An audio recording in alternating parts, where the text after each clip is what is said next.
My name is Rachel Montenegro, and I built a software company from my college dorm room to a $110 million valuation in 7 years.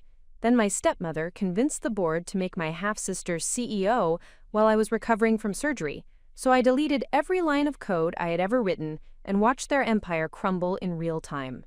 Before we jump back in, tell us where you're tuning in from, and if this story touches you, make sure you're subscribed, because tomorrow, I've saved something extra special for you. My name is Rachel Montenegro. I am 31 years old, and until 3 months ago, I was the founder and CEO of Nexus Analytics, a machine learning platform that revolutionized how Fortune 500 companies process customer data. From the outside, my life represented the ultimate Silicon Valley success story. A corner office on the 42nd floor of a glass tower in downtown Seattle, a penthouse apartment overlooking Elliott Bay, and a company valuation that had venture capitalists calling me the next tech unicorn. But last Tuesday, I received a phone call that transported me back to a childhood I had spent years trying to forget. My half-sister Diana was on the other end of the line, her voice dripping with the same condescending sweetness I remembered from when we were children. She was calling to inform me that the board of directors had voted to remove me as CEO of the company I had built from nothing, effective immediately. Have you ever had someone steal credit for your life's work? If you have ever been betrayed by family members who were supposed to support your dreams, if someone has ever tried to erase your contributions and claim your achievements as their own, share your story in the comments below. Hit subscribe and ring that notification bell because what I am about to reveal will show you that sometimes the people closest to you can become your greatest enemies, but also that true power comes from being irreplaceable in ways they never understood. The betrayal I experienced was not just professional, it was deeply personal, rooted in family dynamics that had been festering for over 2 decades. But what happened next proved that the most devastating revenge is not anger or retaliation. It is the quiet confidence that comes from knowing your true worth and being willing to walk away from everything rather than let others diminish your value. 3 months ago, I was featured on the cover of Forbes magazine as one of the top female entrepreneurs under 35. The article described my journey from a scholarship student at University of Washington to the founder of one of the fastest-growing software companies in the Pacific Northwest. Reporters called me a visionary, investors called me a genius, and industry leaders invited me to speak at conferences about innovation and disruption. But the story that Forbes told was sanitized and polished, focusing on the glamorous aspects of entrepreneurial success, while glossing over the brutal realities of building a company from nothing. They did not mention the nights I slept in my car during my senior year of college because I could not afford both rent and the server costs for my prototype software. They did not discuss the 3 years I survived on ramen noodles and coffee while working 18-hour days to perfect my algorithms. Most importantly, they did not reveal the family dynamics that had shaped every decision I made, every risk I took, and every sacrifice I endured to build something that no one could take away from me. At least, that is what I believed until my stepmother, Victoria Montenegro, proved that even the most carefully constructed success can be vulnerable to betrayal from those who share your last name. The phone call that changed everything came on a Thursday morning in early September. I was in my office reviewing quarterly projections when my assistant informed me that Diana was on line 2, calling from the company's main conference room. This was unusual because Diana worked in our marketing department and rarely had reason to contact me directly during business hours. "Rachel," Diana said when I picked up the phone, her voice carrying a strange mixture of nervousness and authority. "I need you to come to conference room A immediately. There are some people here who need to speak with you." Something in her tone made my stomach tighten with apprehension, but I assumed this was related to a client presentation or strategic partnership discussion. I walked down the hall to our largest conference room, expecting to find potential investors or corporate partners waiting to discuss collaboration opportunities. Instead, I found myself facing 6 members of Nexus Analytics' board of directors, including 2 representatives from our primary venture capital firm, the chief financial officer who had been with the company for 4 years, and my stepmother Victoria, who had never attended a board meeting in the 5 years since she had invested in the company. Victoria was sitting at the head of the conference table, wearing an impeccably tailored navy suit and the kind of cold smile that I remembered from my childhood whenever she was about to deliver news that would devastate me while maintaining plausible deniability about her intentions. Diana was seated to her right, clutching a folder of documents and avoiding eye contact with me. "Rachel," Victoria said, her voice carrying the authoritative tone she had perfected during her years as a corporate attorney, "please have a seat. We have some important company business to discuss." I remained standing, suddenly understanding that this was not a normal business meeting. The energy in the room felt hostile and predetermined, as if decisions had been made before I had even been summoned. "What kind of business requires a board meeting that I was not informed about?" I asked, looking around the table at people I had considered allies and partners. James Morrison, the lead partner from our venture capital firm, cleared his throat and began reading from a prepared statement. "Rachel, the board has been reviewing the company's performance and strategic direction over the past quarter. While we appreciate your contributions to Nexus Analytics development, we have determined that the company would benefit from new leadership at the executive level." The words hit me like a physical blow, but I maintained my composure while my mind raced to understand what was happening. "New leadership?" I repeated, my voice steady despite the adrenaline coursing through my system. "Are you referring to additional C-suite positions or organizational restructuring?" Victoria leaned forward slightly, her expression conveying the kind of satisfaction that comes from delivering a long-anticipated blow. "Rachel, the board has voted to remove you from your position as Chief Executive Officer, effective immediately. Diana will be assuming the role of interim CEO while we conduct a search for permanent leadership." The conference room fell silent, except for the hum of the air conditioning system and the distant sound of traffic from the street below. I looked around the table at each board member, searching for signs of dissent or discomfort with this decision, but found only carefully neutral expressions and avoided eye contact. "On what grounds?" I asked, my voice gaining strength as the initial shock transformed into focused determination. "Nexus Analytics has exceeded every performance metric for the past 18 months. Our client retention rate is 97%, our revenue growth is 40% year over year, and we just signed contracts worth $38 million in new business." Victoria pulled out a thick folder and placed it on the table in front of her. "The board has identified several areas of concern regarding your leadership capabilities and decision-making processes. There have been questions about your management style, your ability to scale the organization effectively, and your communication with key stakeholders. I realized immediately that this was a carefully orchestrated coup that had been planned for months, possibly years. The accusations were vague enough to be difficult to refute, but serious enough to justify dramatic action. More importantly, they were being delivered by my stepmother, who had contributed exactly $2 million to our Series B funding round in exchange for a board seat that I had foolishly believed was symbolic rather than strategic. "I assume you have documentation supporting these concerns?" I said, maintaining professional composure while internally calculating my options and resources.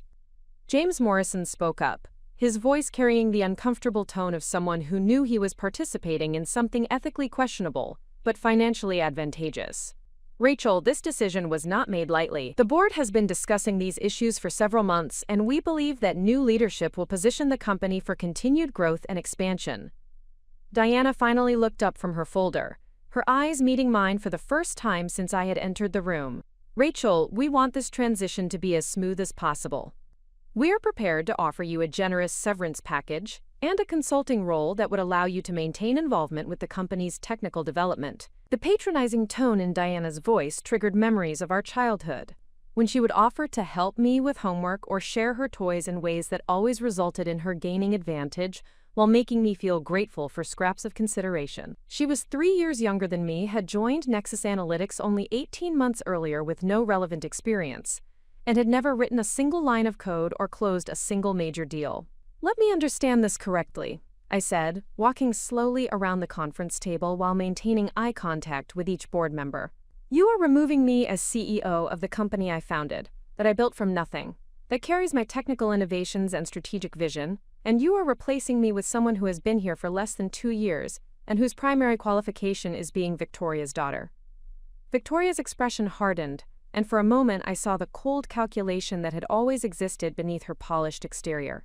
"Rachel, Diana has an MBA from Wharton and extensive experience in corporate strategy and operations management.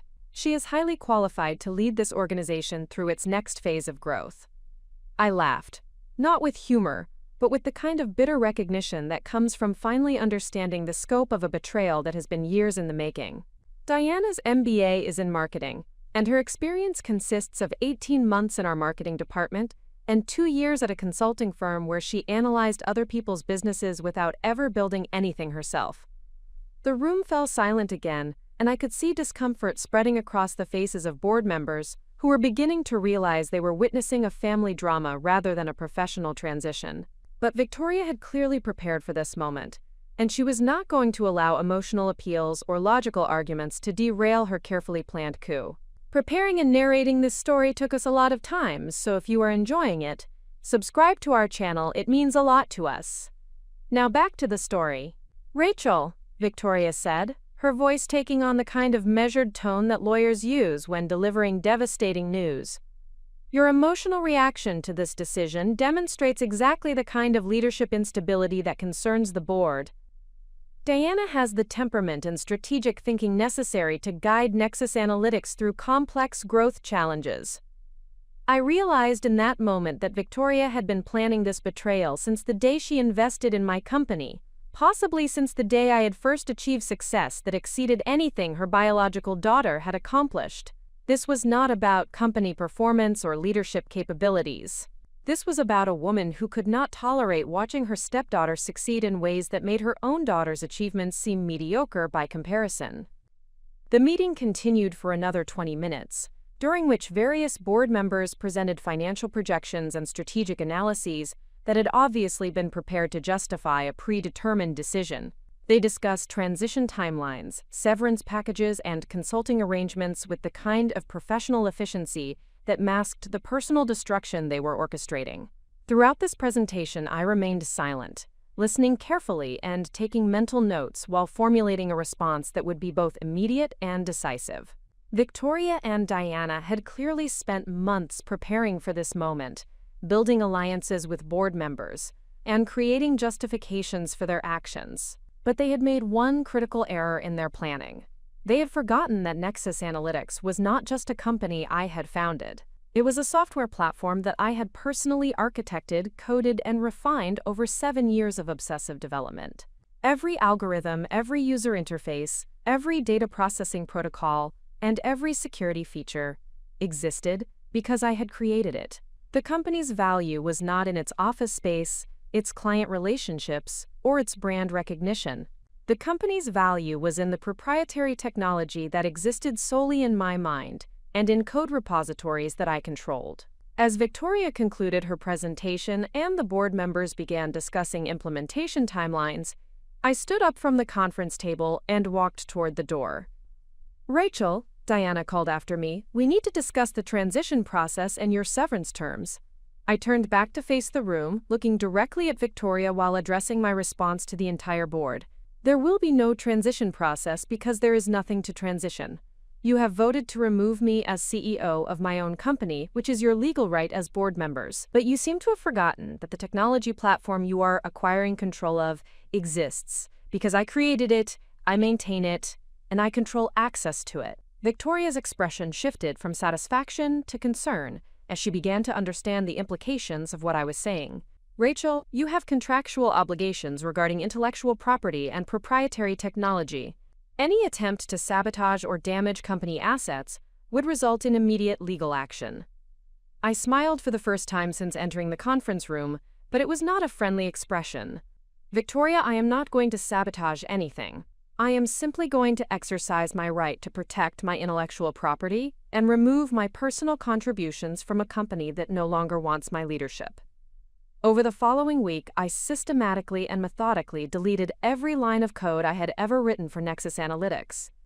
I removed algorithms I had developed during graduate school, machine learning models I had refined through years of testing, and user interface designs that had taken months of iteration to perfect. I deleted backup files, documentation, and technical specifications that existed only in repositories I controlled. Most importantly, I deleted the core processing engine that made Nexus Analytics' software platform functional. This was not vandalism or emotional retaliation. This was the calculated decision of a software engineer who understood that intellectual property belongs to the person who creates it, regardless of corporate ownership structures or board voting rights.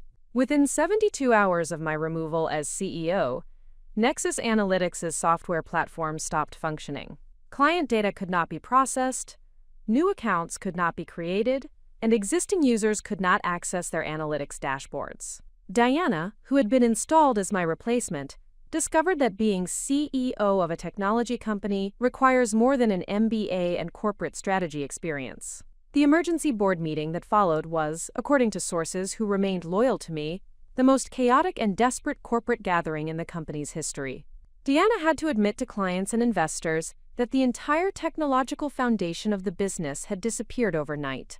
Victoria faced questions from venture capital partners about due diligence processes and asset protection that she could not answer satisfactorily.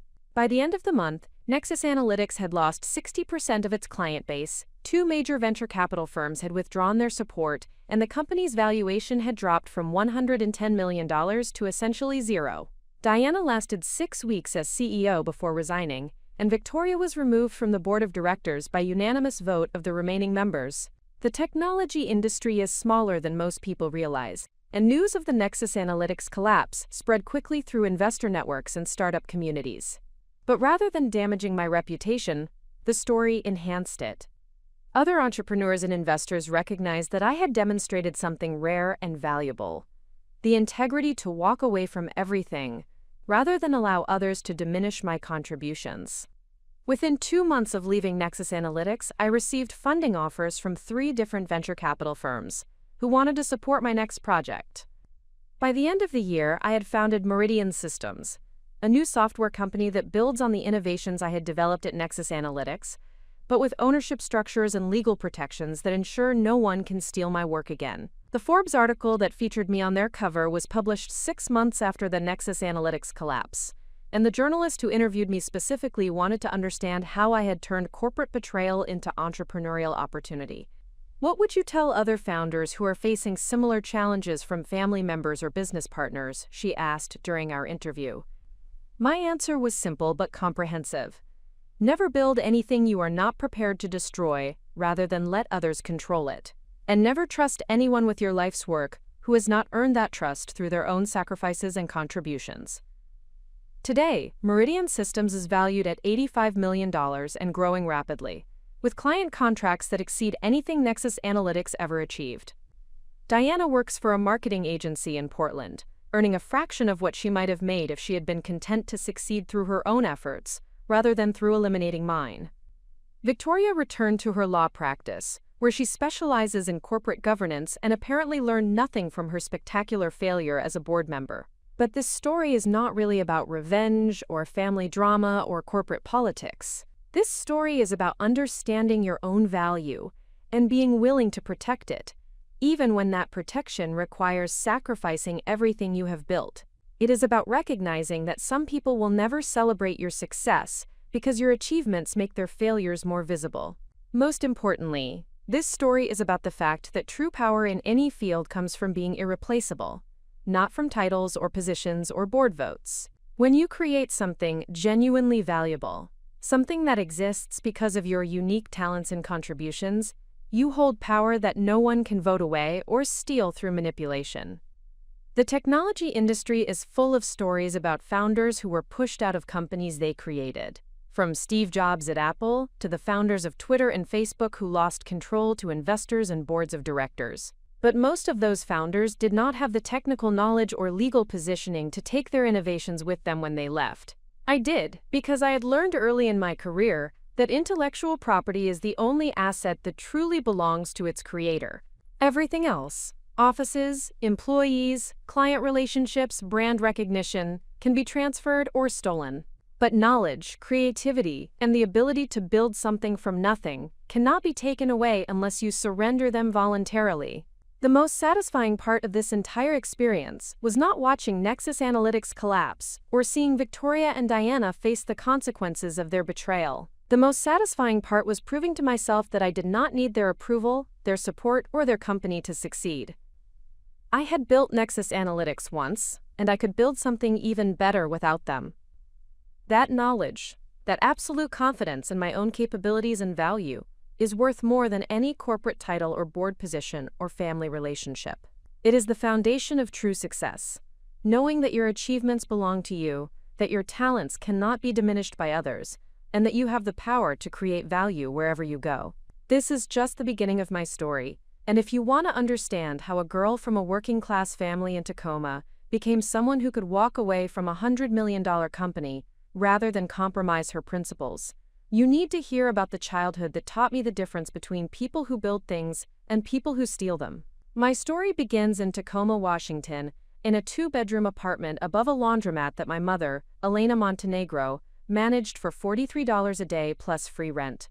The building was constructed in the 1940s and had never been properly updated, so our living space carried the perpetual smell of industrial detergent, mixed with the dampness that Seattle area buildings develop when their heating systems cannot quite overcome the Pacific Northwest climate. Elena had immigrated to America from El Salvador when she was 19 years old, carrying nothing but a high school diploma, fluency in Spanish and English, and an unshakable belief that hard work could overcome any disadvantage. She had been a bookkeeper in San Salvador, managing financial records for a small manufacturing company, but her credentials meant nothing in Washington state without expensive certification processes that remained perpetually out of reach. The laundromat job provided stability and housing, but barely enough income to cover basic necessities. Elena worked 12-hour shifts 6 days a week, maintaining industrial washing machines, handling customer service, and managing the building's rental properties for an owner who lived in Bellevue and visited the facility approximately twice per year. Her salary was supplemented by tips from customers who appreciated her meticulous attention to their laundry and her willingness to stay late when machines broke down. I was born in 1992 during Elena's second year in Tacoma, and for the first 4 years of my life, our family consisted of just the two of us in that small apartment, with mismatched furniture and windows that faced the alley behind the building. Elena had decorated our living space with bright fabrics and photographs of relatives in El Salvador, creating warmth in a place that could have felt institutional and temporary. Every morning I would wake up to the sound of industrial washing machines starting their first cycle of the day, a rhythm that became the soundtrack to my early childhood. Elena would prepare breakfast on a hot plate because our kitchen was too small for a full stove, and we would eat together at a small table she had positioned near the window so we could watch the sunrise over the Tacoma skyline. Elena spoke to me exclusively in Spanish until I was 3 years old, determined that I would grow up bilingual, even though she worried this might disadvantage me in American schools. She would tell me stories about her childhood in El Salvador, describing a life filled with extended family, traditional celebrations, and community connections that were completely absent from our existence in Tacoma. "Mija," she would say during our evening conversations as she folded other people's laundry while I played with toy blocks on the floor. In El Salvador, we had very little money, but we had family everywhere. Here, we have more opportunities, but we must create our own family through the people who prove they care about us. When I was 4 years old, Elena began dating Marcus Montenegro, a construction foreman who managed residential building projects throughout Pierce County. Marcus was a soft-spoken man with calloused hands and a methodical approach to problem-solving that I would later recognize in my own personality. He had been married before, and his ex-wife had relocated to California with their daughter Diana, who was 1 year old when Elena and I first met Marcus. Marcus represented stability and opportunity for Elena, who had been managing single parenthood while working exhausting hours for minimal pay. He owned a small house in a working-class neighborhood near Joint Base Lewis McChord, complete with a real kitchen, separate bedrooms, and a backyard where I could play safely. More importantly, he treated Elena with respect and gentleness that had been absent from her life since leaving El Salvador. The courtship between Elena and Marcus lasted 8 months, during which I gradually adjusted to having a male figure in our daily routine. Marcus would visit our apartment above the laundromat, bringing groceries and small gifts while demonstrating the kind of thoughtful consistency that Elena had learned to value above romantic gestures. He would help repair broken appliances, assist with building maintenance tasks, and play simple games with me while Elena finished her evening work. When Elena and Marcus married in a small ceremony at Tacoma City Hall, I was 5 years old and finally ready to believe that our family situation might become permanently stable. We moved into Marcus's house, and for the first time in my life, I had my own bedroom. A real kitchen where Elena could cook proper meals, and a sense of belonging in a neighborhood where children played in yards and families knew each other's names. Marcus formally adopted me 6 months after the wedding, giving me his last name and legal recognition as his daughter. This gesture meant more to Elena than any romantic declaration, because it provided me with security and legitimacy that she had worried about since my birth. Marcus never made distinctions between his biological daughter and his adopted daughter.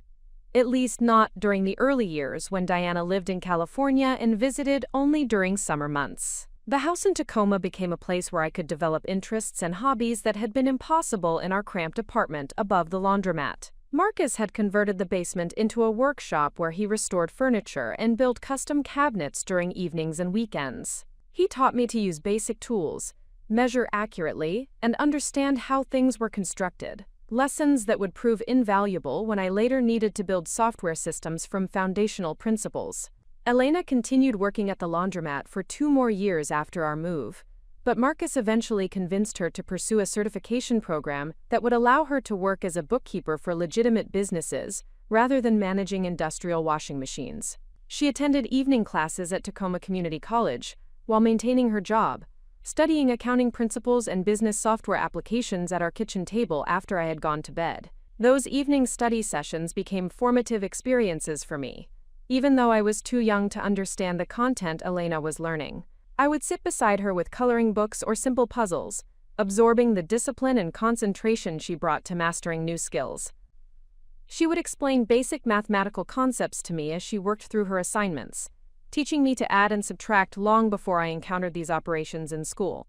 "Rachel," she would say as she balanced practice accounts and reconciled financial statements, "numbers never lie, but people sometimes do. If you understand numbers, you can always know the truth about situations, even when people try to confuse you with words." This early exposure to analytical thinking and systematic problem solving shaped my cognitive development in ways that would become apparent years later when I discovered computer programming. Elena was unknowingly teaching me to think in logical sequences, to check my work for errors, and to understand that complex problems could be solved through methodical attention to detail.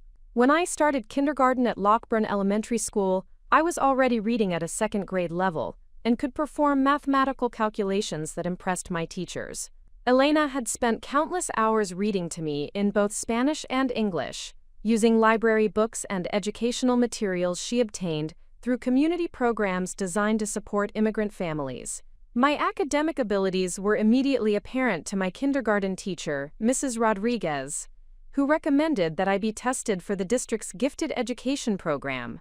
Elena was initially skeptical of this suggestion, worried that special programs might separate me from other children or create expectations that our family could not support financially. In El Salvador, Elena explained to Mrs. Rodriguez during their first conference, smart children from poor families sometimes get opportunities that their parents cannot afford to maintain. I do not want Rachel to start something we cannot finish. Mrs. Rodriguez, who had worked with immigrant families throughout her career, understood Elena's concerns and spent considerable time explaining how the gifted program operated within the public school system. There were no additional costs for families, transportation was provided, and the curriculum was designed to challenge students while maintaining their connections to their home schools and communities. The testing process for gifted education took place over several weeks during my kindergarten year, involving written assessments, problem-solving exercises, and interviews with school psychologists who evaluated both intellectual capacity and emotional readiness for accelerated learning. I approached these tests with curiosity rather than anxiety, treating them as interesting puzzles rather than high-stakes evaluations.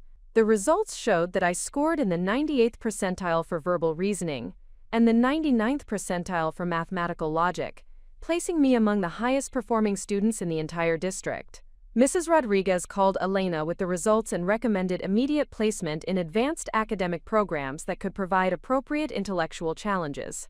Elena's reaction to this news was complex, combining pride in my abilities with anxiety about navigating educational systems she did not fully understand. She had always known I was intelligent, but she had no frame of reference for what these test scores meant or what opportunities they might create. Marcus, who had attended public schools in Washington state, was better equipped to understand the potential significance of these results. "Elena," Marcus said during their discussion about my test scores, "this could change everything for Rachel. If she really is as smart as these tests say, she could get scholarships to college, maybe even to universities that we could never afford otherwise." The decision to enroll me in the gifted education program represented a turning point for our family, not just academically but socially and culturally.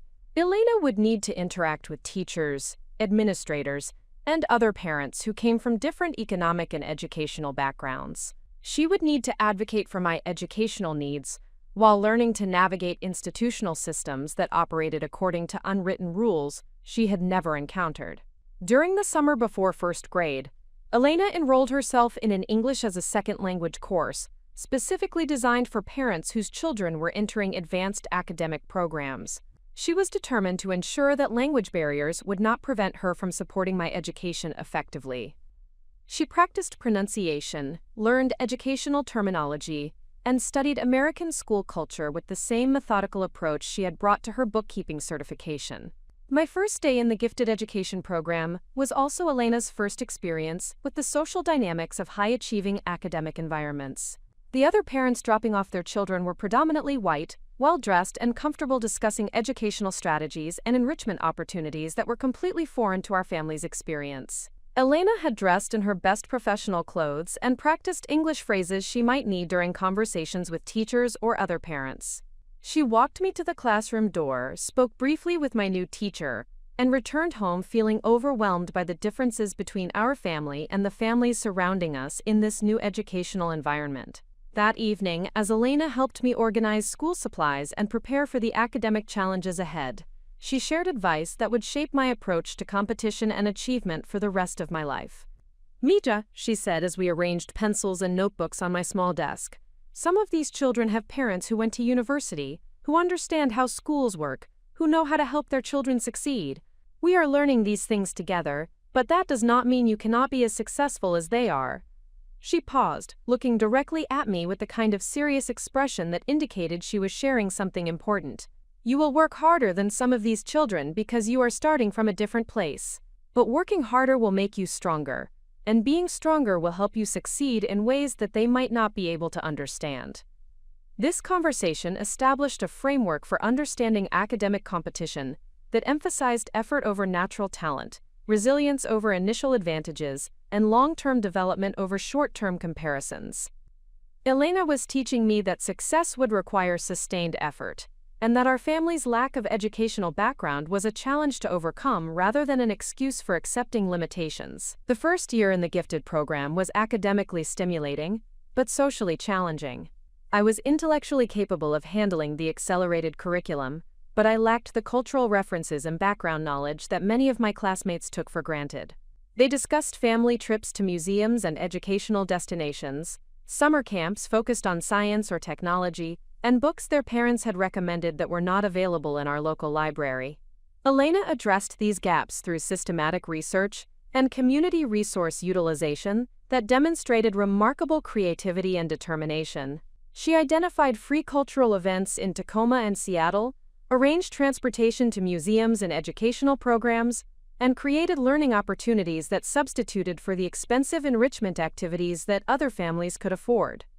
Saturday mornings became dedicated to educational expeditions, where Elena and I would visit the Washington State History Museum, attend free lectures at the University of Washington Tacoma campus, or explore the Tacoma Art Museum during Community Appreciation Days. Elena would prepare for these visits by reading about the exhibits or topics in advance, ensuring that our time was educational, rather than merely recreational. These experiences were formative not just because of their educational content, but because they demonstrated Elena's commitment to ensuring that my academic potential would not be limited by our family's economic circumstances. She was teaching me that intellectual curiosity and systematic effort could overcome many disadvantages, and that education was valuable enough to justify significant personal sacrifices. By the end of first grade, I had established myself as one of the top performers in the gifted program, consistently scoring at the highest levels on academic assessments, while developing strong relationships with teachers who recognized both my intellectual abilities and my exceptional work ethic. My success was built on the foundation Elena had created through her own determination to master unfamiliar systems and provide opportunities she had never experienced herself. The pride Elena felt in my academic achievements was evident in her careful preservation of every report card, every teacher comment, and every certificate or recognition I received. She created a filing system for my educational records that would have impressed any professional administrator, understanding intuitively that documentation would be important for future opportunities. Marcus supported my academic development through practical contributions that complemented Elena's educational advocacy. He built me a proper desk with adjustable height and excellent lighting, created organizational systems for my books and school supplies, and established household routines that prioritized homework time and intellectual development. More importantly, Marcus provided stability and emotional support that allowed Elena to focus her energy on educational advocacy rather than basic survival concerns. His steady income from construction work, combined with Elena's eventual transition to bookkeeping, gave our family financial security that had been absent during my early childhood. This security was crucial because it allowed Elena to make decisions based on my long-term educational interests rather than immediate economic pressures.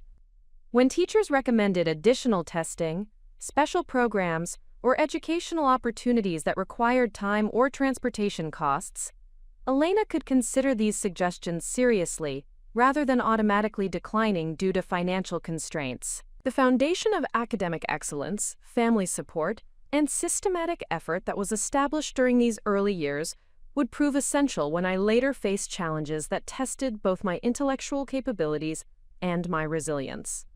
Elena and Marcus had created an environment where education was valued, hard work was expected, and long-term planning was prioritized over immediate gratification. Most importantly, they had taught me that success was not determined by starting circumstances, but by the willingness to work systematically toward long-term goals, even when those goals required sustained effort over many years. This perspective would become crucial when I later needed to build complex software systems, navigate competitive academic environments, and eventually create business value in industries where I had no family connections or natural advantages.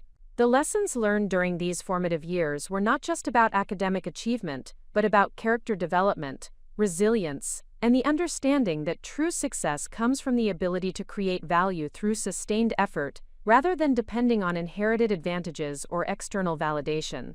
During my third-grade year at Lockburn Elementary, I encountered the teacher who would fundamentally alter the trajectory of my educational journey and introduce me to possibilities that my family had never imagined. Dr. Margaret Hendricks had recently joined the faculty after completing her doctoral dissertation on mathematical cognition in elementary students, and she brought both advanced academic credentials and genuine enthusiasm for identifying exceptional potential in unexpected places. Dr. Hendricks was in her early 30s, with prematurely gray hair that she wore in a practical style that suggested someone more interested in intellectual pursuits than personal appearance. She had grown up in rural Montana as the daughter of a rancher and a public school teacher, experiences that had taught her to recognize intelligence and determination regardless of socioeconomic circumstances or family background. Her classroom was unlike any learning environment I had previously experienced. The walls were covered with mathematical puzzles, logic problems, and visual representations of complex concepts that challenged students to think beyond standard curriculum requirements.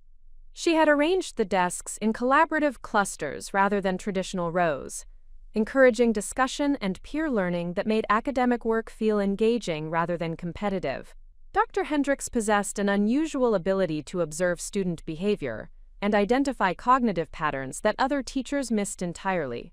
During my first week in her class, she noticed that I completed mathematical assignments significantly faster than my peers, and spent the additional time creating elaborate extensions to the problems that demonstrated advanced logical reasoning. Rather than simply giving me additional worksheets to occupy the extra time, Dr. Hendricks approached me privately after class with a proposal that would change everything. "Rachel," she said, settling into the chair beside my desk, "I have been watching how you work through mathematical problems, and I think you might enjoy some different kinds of challenges." She opened a folder containing materials I had never seen before: logic puzzles that required multiple steps to solve, mathematical concepts that involved abstract thinking rather than simple computation, and problems that required creative approaches rather than memorized procedures. These are the kinds of activities that university students work on, she explained. I would like to see how you approach them. The puzzles were unlike anything I had encountered in school or during Elena's evening study sessions. They required sustained concentration, systematic analysis, and the willingness to experiment with different approaches when initial strategies proved unsuccessful. Most importantly, they were intellectually satisfying in ways that regular schoolwork had never been. Over the following weeks, Dr. Hendricks provided increasingly sophisticated challenges while carefully observing my problem-solving processes and cognitive development. She documented my approaches to different types of problems, noting patterns in my thinking that suggested exceptional mathematical intuition and logical reasoning capabilities. "Rachel," she said during one of our after-school sessions, "you have a very unusual way of seeing patterns and relationships that most people miss completely. Have you ever thought about what you might want to study when you get to university?" The question surprised me, because university had always seemed like something that happened to other families, not to children whose mothers worked as bookkeepers and whose fathers managed construction crews. Elena and Marcus had emphasized the importance of education, but their own experiences provided no framework for understanding higher education or professional career development. Dr. Hendricks seemed to recognize my uncertainty and spent considerable time explaining how exceptional academic ability could translate into scholarship opportunities and career possibilities that transcended family economic circumstances. She described her own journey from rural Montana to graduate school, emphasizing that intellectual potential was more important than family connections or financial resources. "There are universities that actively seek students like you," she explained, "students who have demonstrated exceptional ability despite challenging circumstances. They provide financial support and academic resources specifically for students who show promise but need assistance to reach their potential." This conversation introduced concepts that were completely foreign to my understanding of how educational systems operated. Dr. Hendricks was describing a world where academic merit could overcome economic disadvantages, where exceptional performance could generate opportunities that existed independently of family wealth or social connections. She began meeting with me twice weekly after school, providing advanced mathematical instruction that went far beyond grade-level curriculum. These sessions were not remedial tutoring but genuine academic mentorship designed to accelerate my intellectual development and prepare me for advanced educational opportunities. The mathematical concepts Dr. Hendricks introduced were challenging enough to require sustained effort and concentration, but accessible enough to build confidence and momentum. She taught me basic algebraic thinking, geometric reasoning, and logical proof structures that most students did not encounter until high school or college. More importantly, she taught me to approach intellectual challenges systematically, breaking complex problems into manageable components, and developing strategies for working through difficulties, rather than becoming frustrated when solutions were not immediately apparent. These metacognitive skills would prove essential throughout my educational and professional development. Dr. Hendricks also recognized that exceptional academic ability required emotional and social support to develop effectively. She helped me understand that being intellectually advanced was not something to hide or apologize for, but rather a responsibility to develop fully and use constructively. "Intelligence is like any other talent," she explained during one of our sessions. "Musicians practice to develop their abilities, athletes train to improve their performance, and intellectually gifted students need appropriate challenges to reach their potential. There is nothing wrong with being smart, and there is everything right with working to become smarter." This perspective was crucial because it addressed my growing awareness that my academic abilities made me different from most of my peers in ways that could create social challenges. Dr. Hendricks helped me understand that intellectual differences were natural variations rather than reasons for self-consciousness or social isolation. After 3 months of intensive work together, Dr. Hendricks requested a meeting with Elena and Marcus to discuss my educational development and recommend specific steps for maximizing my academic potential. She prepared carefully for this conversation, understanding that my parents would need detailed explanations and practical guidance to navigate unfamiliar educational systems. The meeting took place in Dr. Hendricks' classroom on a Thursday evening, when Elena could arrange coverage for her bookkeeping responsibilities, and Marcus could leave his construction site early. Elena had dressed in her most professional attire and brought a notebook to record important information, approaching this conference with the same systematic preparation she brought to all significant family decisions. Dr. Hendricks began by showing Elena and Marcus examples of my work, explaining the advanced nature of the problems I had been solving, and comparing my performance to typical expectations for students several years older. She documented my progress systematically, providing objective evidence of exceptional ability rather than relying on subjective impressions. Rachel has demonstrated mathematical reasoning abilities that place her among the top 1% of students nationally, Dr. Hendricks explained, displaying assessment results and work samples. She approaches problems with sophisticated strategies and shows exceptional persistence when working through complex challenges. Elena listened carefully, asking questions about specific examples and requesting clarification when educational terminology was unfamiliar. Marcus, whose own educational experience had been limited to public high school, was clearly impressed but uncertain about the practical implications of these assessments.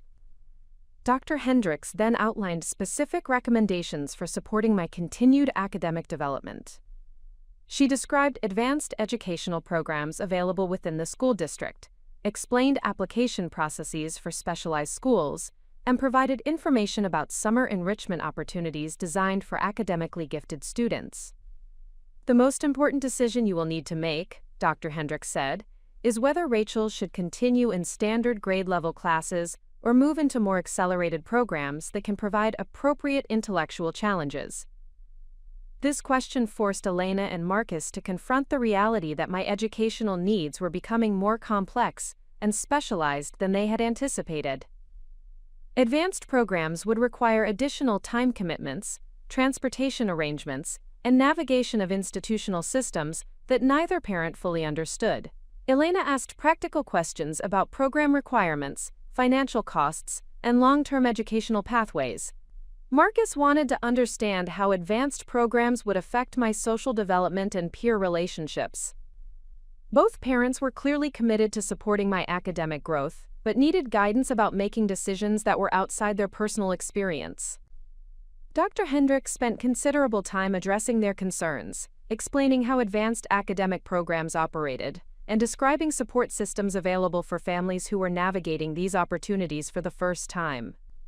She emphasized that intellectual advancement did not require sacrificing social development or family relationships when managed appropriately. More importantly, she helped Elena and Marcus understand that exceptional academic ability created both opportunities and responsibilities that required careful cultivation. Rachel has the potential to pursue virtually any academic or professional path she chooses, Dr. Hendricks explained, but reaching that potential will require sustained effort and appropriate educational support. The conversation continued for over 2 hours, during which Dr. Hendricks provided detailed information about specific programs, application timelines, and preparation strategies. She gave Elena and Marcus comprehensive written materials and offered to continue supporting their decision-making process as they evaluated different options. During the drive home from this meeting, Elena and Marcus discussed the implications of Dr. Hendricks' recommendations and the decisions they would need to make about my educational future. Elena was excited about the opportunities being described but worried about the family adjustments that would be required to support advanced academic programs. Marcus, Elena said as we waited at a traffic light near our neighborhood, I never imagined that Rachel could have opportunities like these. In El Salvador, smart children from poor families just worked harder in regular schools. There were no special programs or university scholarships. Marcus nodded thoughtfully, understanding that they were being asked to make decisions about educational pathways that neither of them had ever experienced personally. We need to learn about these programs so we can help Rachel make good choices, he replied. Dr. Hendricks seems to know what she is talking about, and she believes Rachel has real potential. Over the following weeks, Elena and Marcus researched the educational options Dr. Hendricks had described, visiting schools, attending information sessions, and speaking with other parents whose children participated in advanced academic programs. This process was challenging because it required them to navigate institutional systems and social environments that were unfamiliar and sometimes intimidating.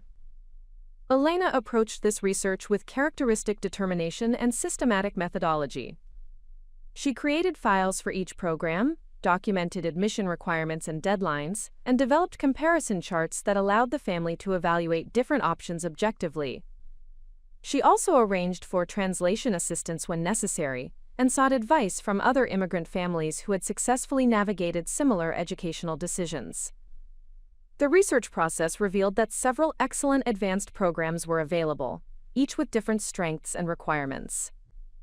The district's highly capable program could provide accelerated academics while maintaining my connections to neighborhood friends and familiar teachers. A specialized mathematics and science academy offered more intensive intellectual challenges but would require a significant daily commute. Several private schools had expressed interest in providing scholarship support, but would involve social environments that might be difficult for our family to navigate. After careful consideration and multiple family discussions, Elena and Marcus decided to apply for the district's highly capable program, while also exploring the specialized academy as a potential option for middle school. This decision balanced academic advancement with practical considerations about transportation, family time, and social adjustment. Dr. Hendricks supported this decision and helped prepare me for the application and assessment processes required for advanced program admission. She provided additional mathematical instruction, helped me develop test-taking strategies, and offered reassurance about the transition to more challenging academic environments. Most importantly, Dr. Hendricks taught me to view intellectual challenges as opportunities for growth rather than obstacles to overcome.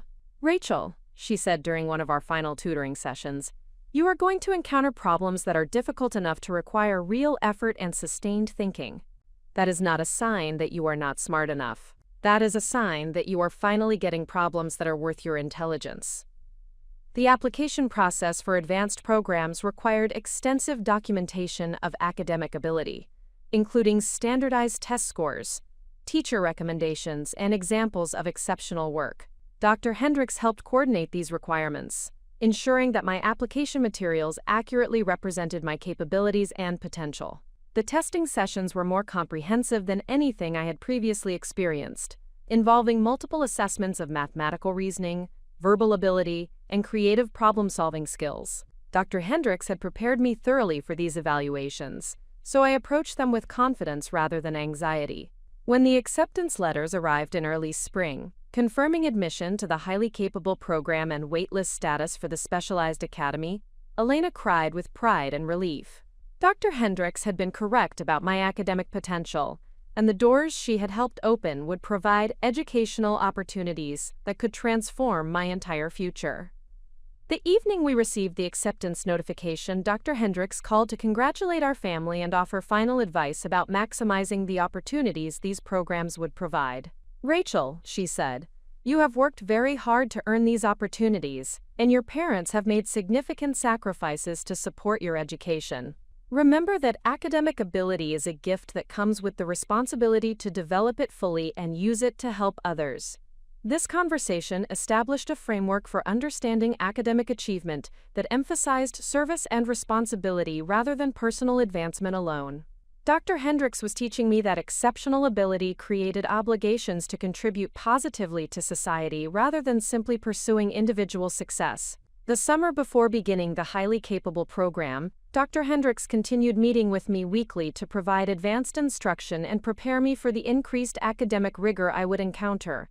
These sessions focused on developing independent learning skills, time management strategies, and confidence in approaching unfamiliar intellectual challenges. She also helped me understand the social dynamics of advanced academic programs, explaining how to build relationships with peers who shared my intellectual interests, while maintaining friendships with neighborhood children who had different academic abilities.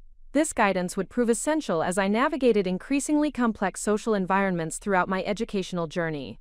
Dr. Hendricks' mentorship during this crucial period established patterns of intellectual curiosity, systematic problem-solving, and academic confidence that would sustain me through every subsequent educational and professional challenge. More importantly, she taught me that exceptional ability was not something to hide or take for granted, but rather a responsibility to develop fully and use constructively throughout my life.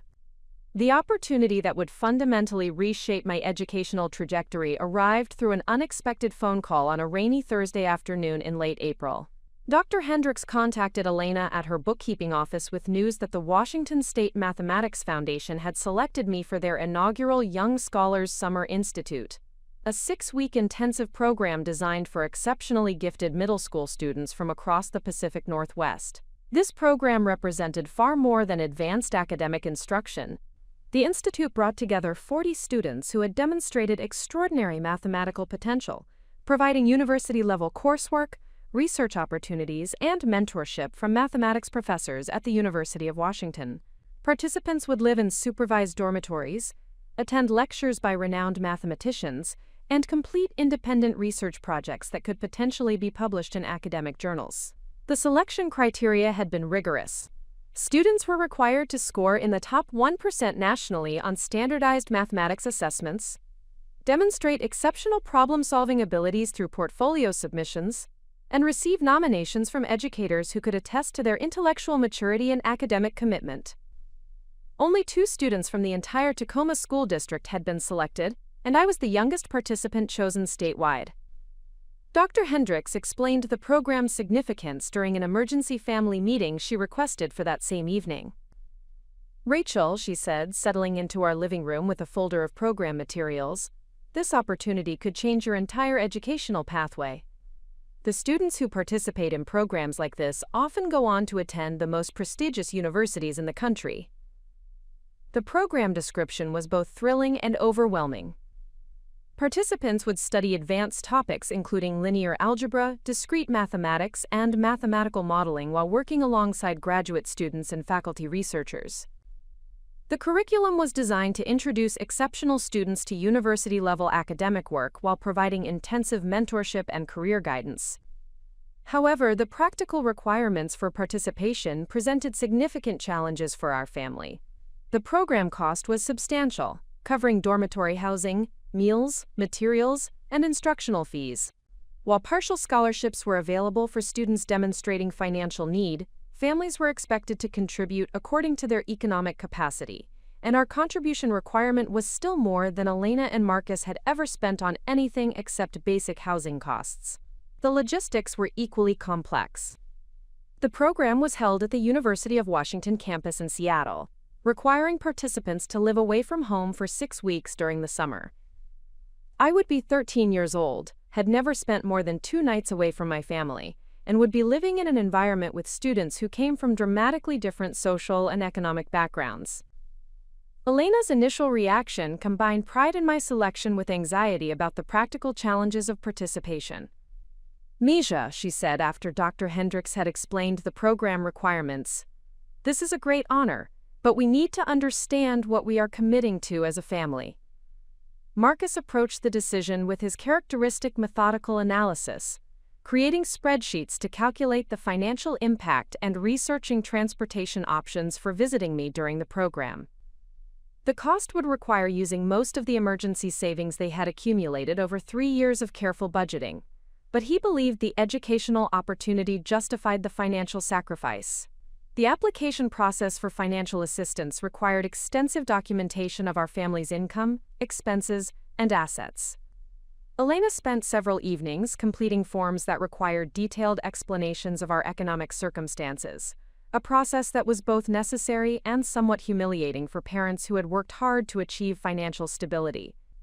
The forms asked questions about parental education levels, family assets, and long-term financial planning that highlighted the differences between our background and the backgrounds of families who typically participated in such programs. Elena answered these questions honestly while feeling acutely aware that our circumstances marked us as different from the program's typical demographic. Dr. Hendricks assisted with the application process, providing detailed recommendation letters and helping Elena understand the technical requirements for financial documentation. She also connected our family with the program coordinator, Dr. Sarah Chen, who specialized in supporting first-generation college students and families navigating advanced academic opportunities for the first time. Dr. Chen scheduled a phone conference with Elena and Marcus to discuss the program's expectations and address their concerns about my participation. Her approach was professional but warm, demonstrating genuine understanding of the challenges facing families who lacked experience with elite educational opportunities. Mr. and Mrs. Montenegro, Dr. Chen said during our conference call, Rachel's mathematical abilities are truly exceptional, and this program is specifically designed to nurture students like her who show extraordinary potential. We work very carefully to ensure that all participants feel supported and successful, regardless of their family background or previous experience with university environments. She explained the comprehensive support systems built into the program, including academic tutoring, social activities designed to help students build friendships, and regular communication with families to ensure participants were adjusting successfully. Most importantly, she emphasized that the program actively recruited students from diverse backgrounds because intellectual diversity strengthened the overall learning environment. The financial assistance application was approved within 2 weeks, reducing our required contribution to an amount that Elena and Marcus could manage through careful budgeting and additional work hours. The scholarship covered nearly 70% of the program costs, making participation financially feasible while still requiring genuine sacrifice from our family.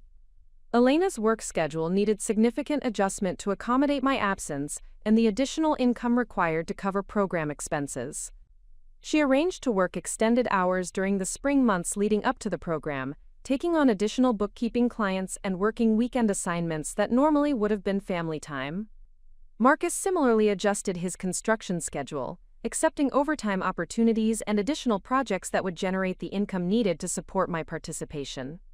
Both parents approached these sacrifices with determination rather than resentment, understanding that educational opportunities of this caliber rarely presented themselves to families in our circumstances. The preparation phase required learning about academic and social expectations that were completely outside our family's previous experience. The program provided detailed guidelines about appropriate clothing for university settings, recommended reading lists for background preparation, and suggestions for developing independent living skills that would be essential during the residential component.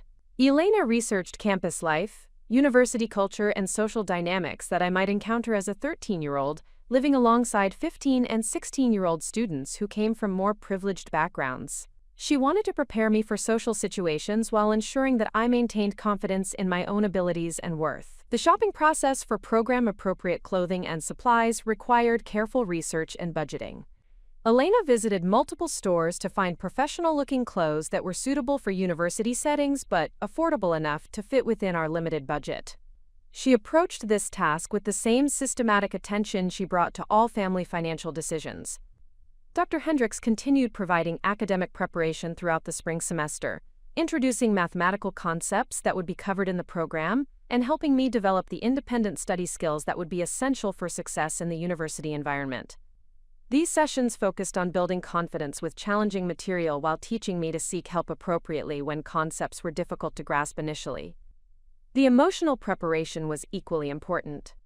Elena and Marcus needed to prepare themselves for sending their 13-year-old daughter to live independently for 6 weeks, while I needed to develop confidence about living away from home and navigating social environments that would be dramatically different from my familiar neighborhood and school settings. Family discussions during this preparation period addressed practical concerns about homesickness, academic pressure, and social integration, while emphasizing the long-term educational benefits that justified these short-term challenges. Elena and Marcus consistently reinforced their confidence in my abilities, while acknowledging that the experience would be demanding for our entire family. The week before departure, Elena and Marcus drove me to the University of Washington campus for an orientation session designed to familiarize participants and families with the residential facilities, academic buildings, and support resources available during the program. This visit was crucial for helping all of us understand the environment where I would be living and studying. The campus was magnificent and intimidating in equal measure. The Gothic Revival architecture, sprawling green spaces, and obvious institutional prestige created an atmosphere that was both inspiring and overwhelming for a working-class family from Tacoma. Elena and Marcus walked through the dormitories and academic buildings with expressions that combined pride in my achievement with anxiety about whether I would be able to thrive in such an unfamiliar environment. During the orientation session, we met other families whose children would be participating in the program. The social dynamics were immediately apparent. Most of the other parents were university graduates themselves, many holding advanced degrees and professional positions that provided them with cultural familiarity with academic institutions. They discussed the program as one element in comprehensive educational strategies that included private tutoring, specialized summer programs, and long-term planning for elite university admission. Elena listened carefully to these conversations while taking detailed notes about academic resources and support systems, but I could see her growing awareness of the cultural differences between our family and the families surrounding us. She maintained her composure and engaged appropriately in discussions, but the strain of navigating unfamiliar social territory was evident. The orientation concluded with individual meetings between families and program staff members, who would be responsible for supervising participants throughout the 6-week session. Our meeting was with Dr. James Morrison, a mathematics professor who served as the program's academic director and had extensive experience working with intellectually gifted students from diverse backgrounds. Dr. Morrison reviewed my academic record and assessment scores while discussing the specific coursework I would be completing during the program. He expressed confidence in my ability to succeed academically, while acknowledging that the social adjustment might require additional attention and support. "Rachel," he said, addressing me directly while including Elena and Marcus in the conversation, "you have demonstrated exceptional mathematical abilities, and this program will provide you with academic challenges that are worthy of your talents. The social environment will be different from what you are accustomed to, but that difference will ultimately strengthen your preparation for future educational opportunities." He explained the mentorship component of the program, which would pair me with a graduate student who specialized in supporting younger participants as they adjusted to university-level academic work and residential living. This mentorship was designed to provide both academic support and social guidance throughout the program duration. The drive home from orientation was subdued, as Elena, Marcus, and I processed the magnitude of the opportunity and the challenges that lay ahead. Elena was clearly proud of my selection, but anxious about the social and academic pressures I would face. Marcus was impressed by the program's resources but concerned about whether our family background had adequately prepared me for success in such a competitive environment. That evening, as Elena helped me organize the supplies and clothing we had purchased for the program, she shared advice that would guide my approach to challenges throughout the remainder of my educational journey.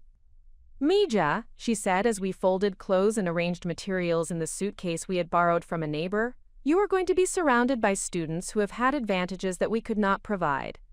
Some of them may have tutors, enrichment programs, and family support that we cannot match. But remember that you earned this opportunity through your own intelligence and hard work."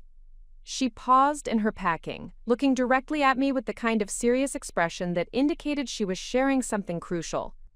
"Do not let anyone make you feel like you do not belong there. You were selected because you have something special that cannot be bought or inherited. Work hard, learn everything you can, and remember that your family believes in you completely."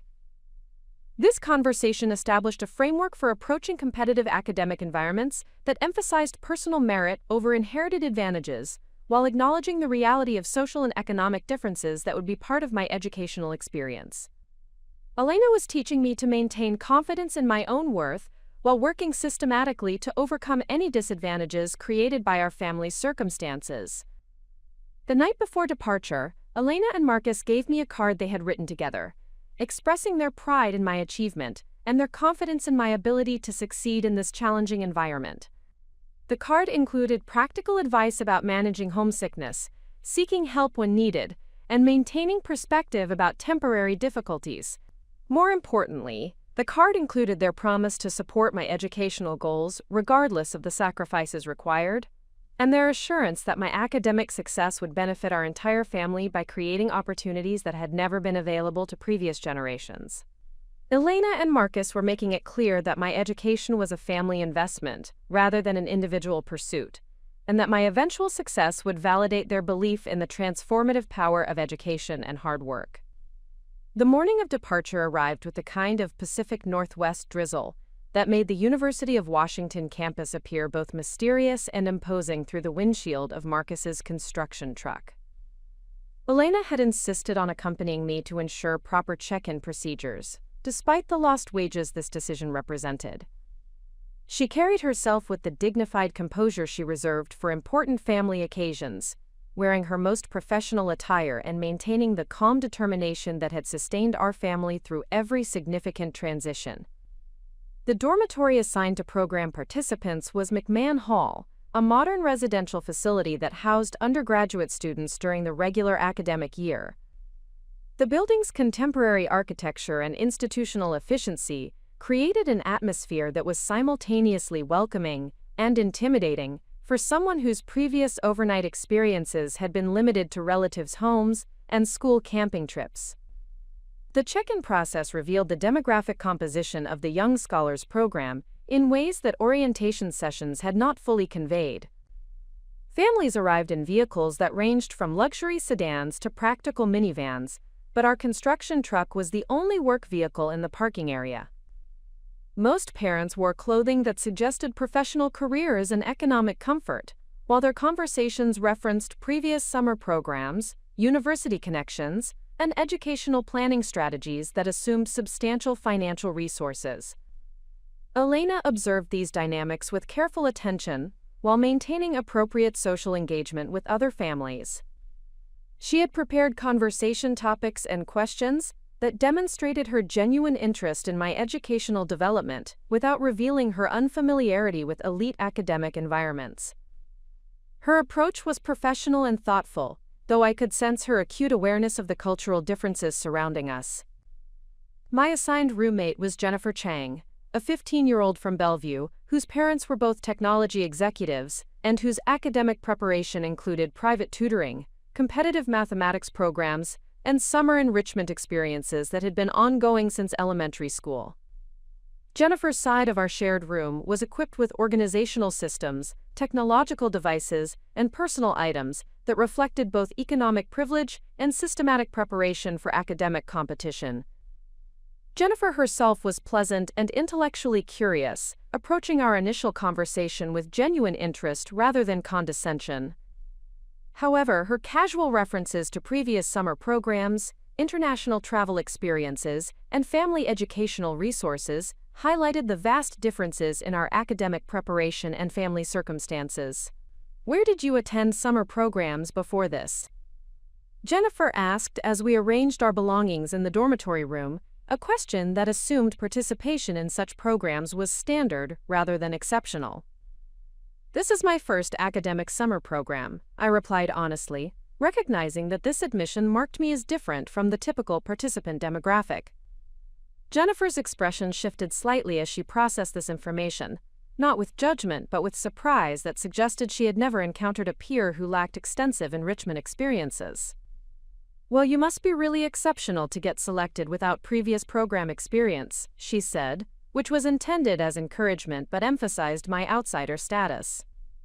The first formal program session was an opening convocation held in the university's primary lecture hall, where participants and families gathered to hear presentations from faculty members, program administrators, and distinguished alumni, who described the academic challenges and opportunities that lay ahead. The speakers emphasized the prestigious nature of the program and the exceptional achievements of previous participants who had gone on to attend elite universities and pursue distinguished careers in mathematics and related fields. Elena listened to these presentations with visible pride in my selection, while taking careful notes about academic expectations and support resources. She asked thoughtful questions during the family Q&A session, demonstrating her commitment to understanding the program thoroughly, despite her unfamiliarity with university culture and academic research terminology. The formal farewell between families and participants took place in the dormitory lobby after the convocation concluded. Elena's goodbye was both emotional and practical, including final reminders about maintaining regular communication, seeking help when needed, and representing our family with dignity and determination. She had written her work phone number and Marcus's contact information on multiple cards, ensuring that I could reach them under any circumstances. Mija, Elena said as she prepared to leave. Remember that you earned your place here through your own abilities. Work hard, learn everything you can, and make us proud. Her voice carried the weight of years of sacrifice, and the hope that this opportunity would justify every challenge our family had overcome to make my participation possible. The first week of the program was academically exhilarating and socially overwhelming in equal measure. The coursework was genuinely challenging, introducing mathematical concepts that required sustained intellectual effort and systematic problem-solving approaches. Professor Morrison's linear algebra course in particular demanded analytical thinking that pushed my cognitive abilities while remaining accessible through careful instruction and comprehensive support materials. However, the social dynamics of the program proved more challenging than the academic content. Casual conversations among participants regularly referenced experiences, resources, and cultural knowledge that were completely outside my background. Students discussed private school teachers, professional tutoring relationships, and family connections to university faculty with the kind of ease that suggested these advantages were normal rather than exceptional. The dining hall conversations were particularly revealing of social and economic differences among participants. Students compared notes about previous summer programs, discussed plans for high school selection that assumed multiple viable options, and shared stories about family educational travel that treated international experiences as routine rather than extraordinary. I learned to navigate these conversations by asking thoughtful questions and demonstrating genuine interest in others' experiences, rather than attempting to contribute comparable stories from my own background. This strategy allowed me to build social connections while avoiding the discomfort of highlighting my different circumstances. My assigned graduate student mentor was David Kim, a doctoral candidate in applied mathematics who specialized in working with younger students transitioning to university-level academic work. David's background included experience as a first-generation college student, which provided him with genuine understanding of the challenges facing participants who lacked family familiarity with higher education systems. David approached our mentoring relationship with both academic and social support, recognizing that intellectual ability needed to be complemented by confidence and practical skills for navigating unfamiliar institutional environments. Our weekly meetings address not only mathematical concepts, but also study strategies, time management techniques, and approaches for building relationships with faculty members and peers. Rachel, David said during our first formal meeting, I can see from your work that you have exceptional mathematical intuition and problem-solving abilities. The challenge for students like us is learning to succeed in environments where other people have had advantages we didn't experience growing up. His acknowledgement of shared experiences with educational and social challenges was both validating and instructive. David provided practical guidance about academic expectations while helping me understand that success in elite educational environments required both intellectual ability and strategic navigation of social and institutional systems. The academic content of the program was structured to introduce university-level mathematical thinking while providing comprehensive support for students making the transition from high school to college-level work. Professor Morrison's approach combined rigorous intellectual challenges with patient instruction that acknowledged participants' varying levels of preparation and experience. The linear algebra coursework introduced concepts that would later prove essential for understanding computational algorithms and data analysis, though the connections to practical applications were not yet apparent. The abstract nature of mathematical proofs and theoretical frameworks required developing new cognitive skills that complemented but differed from the problem-solving abilities I had demonstrated in elementary and middle school mathematics. Professor Chen's discrete mathematics course provided introduction to logical structures and computational thinking that would become foundational for my eventual interest in computer programming. The systematic approach to analyzing problems, developing algorithmic solutions, and verifying logical consistency created intellectual frameworks that would prove invaluable throughout my subsequent academic and professional development. The research component of the program paired participants with faculty members working on current mathematical investigations. My assignment involved analyzing patterns in prime number distributions under the supervision of Dr. Elena Vasquez, an assistant professor whose research focused on number theory applications in cryptography and computer security. Dr. Vasquez's research required computational analysis that introduced me to basic programming concepts for the first time. The mathematical problems we investigated could only be solved through systematic computer-based calculations that required learning elementary coding skills and algorithmic thinking approaches. These initial programming experiences were revelatory in ways that would not become fully apparent for several years. The logical structure of computer code, the systematic approach to breaking complex problems into manageable components, and the satisfaction of creating functional solutions to challenging problems appealed to cognitive preferences that I had not previously recognized in myself. The social challenges of the program gradually diminished as I developed genuine friendships with peers who appreciated intellectual curiosity and academic dedication rather than focusing primarily on background differences. Jennifer proved to be a thoughtful roommate who was genuinely interested in learning about different perspectives and experiences, while students like Michael Chen and Sarah Rodriguez became study partners, whose collaborative approaches enhanced everyone's learning. The residential component of the program provided independence and responsibility that were both exciting and occasionally overwhelming for someone accustomed to close family oversight and support. Managing daily schedules, academic obligations, and social relationships without parental guidance required developing organizational skills and decision-making confidence that would prove essential throughout my subsequent educational journey. The weekly phone calls with Elena and Marcus became crucial touchstones that provided emotional support while allowing me to process the experiences and challenges of university life. Elena's questions were always practical and supportive, focusing on my academic progress, social adjustment, and overall well-being, rather than demanding detailed reports that might create additional pressure. "How are your classes, Mija?" Elena would ask during our Sunday evening conversations. "Are you learning interesting things, and are the teachers helpful when you have questions?"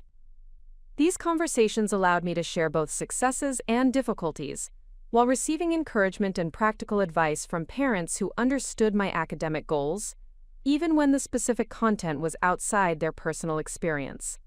Elena and Marcus consistently reinforced their pride in my achievements, while emphasizing that temporary challenges were normal parts of academic growth, rather than indicators of inadequate preparation. The midpoint evaluation of my program performance included meetings with faculty members, assessment of research progress, and conferences with Dr. Morrison about my academic development and future educational planning. These evaluations confirmed that I was succeeding academically while identifying areas where additional support or challenge would enhance my learning experience. Dr. Morrison's assessment was particularly encouraging regarding my mathematical reasoning abilities and research potential. "Rachel demonstrates exceptional analytical thinking and problem-solving persistence," he wrote in his formal evaluation. "She approaches challenging problems with systematic strategies and shows remarkable ability to learn from feedback and adjust her approaches accordingly." The research component evaluation from Dr. Vasquez emphasized my aptitude for computational work and algorithmic thinking. "Rachel has shown genuine enthusiasm for the programming aspects of our number theory research," she noted. "Her ability to translate mathematical concepts into computational solutions suggests strong potential for future work at the intersection of mathematics and computer science." These assessments provided external validation of abilities and interests that I was still developing and understanding myself. The faculty feedback helped me recognize cognitive strengths and academic preferences that would become crucial for making informed decisions about high school coursework, college preparation, and eventual career direction. The final weeks of the program included preparation for presenting research findings to an audience that included faculty members, graduate students, and families of participants. This presentation requirement was designed to develop communication skills while providing opportunities to demonstrate the intellectual growth that had occurred throughout the 6-week intensive experience. My research presentation focused on computational analysis of prime number patterns and included both mathematical findings and discussion of the programming techniques used to generate and verify results. The preparation process required synthesizing complex technical content into explanations that would be accessible to audience members with varying levels of mathematical background. The presentation itself was both nerve-wracking and satisfying, representing the culmination of 6 weeks of intensive academic work while demonstrating capabilities that I had not possessed at the beginning of the program. Elena and Marcus attended the presentation session, driving to Seattle to witness my academic achievement and meet the faculty members who had been instrumental in my development. Elena's pride was evident as she listened to my presentation and observed the respect with which faculty members and peers responded to my work. For a woman who had sacrificed work hours and financial security to support my participation, seeing tangible evidence of academic growth and recognition provided validation that these investments had been worthwhile. The program conclusion included individual meetings with Dr. Morrison to discuss future educational planning and recommendations for high school coursework that would build on the mathematical and analytical skills developed during the Summer Institute. These conversations addressed both immediate decisions about academic scheduling and longer-term considerations about college preparation and career exploration. Dr. Morrison's recommendations included accelerated mathematics coursework, participation in competitive academic programs, and continued development of the programming skills that had emerged as a particular strength during my research work. He also provided specific guidance about maintaining academic momentum while avoiding the burnout that sometimes affected highly capable students who took on excessive academic loads. The drive home to Tacoma provided opportunity for Elena, Marcus, and me to process the transformative experience and discuss how the knowledge and skills gained would influence my subsequent educational decisions. Elena asked detailed questions about the mathematical concepts I had learned, the research process, and the social dynamics of living independently in a university environment. Marcus was particularly interested in the practical skills I had developed, including time management, independent problem-solving, and the confidence to seek help when encountering unfamiliar challenges. His construction background gave him appreciation for systematic approaches to complex projects, and he recognized that the academic skills I had developed paralleled the methodical thinking required for successful professional work. The program had provided far more than advanced mathematical instruction. The experience had introduced me to university culture, research methodology, computational thinking, and the social dynamics of competitive academic environments. Most importantly, it had demonstrated that I could succeed at the highest levels of academic challenge when provided with appropriate support and opportunity. The connections between mathematical problem-solving and computer programming that I had discovered during Dr. Vasquez's research project would prove to be the foundation for my eventual career path, though these connections would not become fully apparent for several more years. The systematic thinking, logical analysis, and algorithmic approaches that the program had developed would become essential tools for creating the software innovations that would eventually define my professional success. The transition from the supportive environment of the Young Scholars Summer Institute to the competitive landscape of high school academic programs revealed the stark differences between exceptional ability and systematic preparation that had been developing over years of privileged educational experiences. When I entered the 9th grade at Science and Technology Academy, a specialized STEM-focused public school in Bellevue, I discovered that raw intellectual talent required substantial augmentation to compete effectively with peers who had been groomed for academic excellence since early childhood. Science and Technology Academy represented the pinnacle of public secondary education in the Seattle metropolitan area, with admission standards that rivaled elite private institutions and academic expectations that prepared students for direct entry into prestigious university programs. The student body consisted of approximately 400 carefully selected individuals who had demonstrated exceptional ability in mathematics, science, and technological applications through rigorous testing and portfolio evaluation processes. The school's physical facilities reflected its commitment to providing university preparatory educational experiences. The mathematics classrooms were equipped with advanced computational software and hardware that allowed students to explore complex theoretical concepts through practical application. The computer science laboratories contained professional-grade development environments and networking systems that enabled students to work on projects that paralleled those undertaken by university researchers and industry professionals.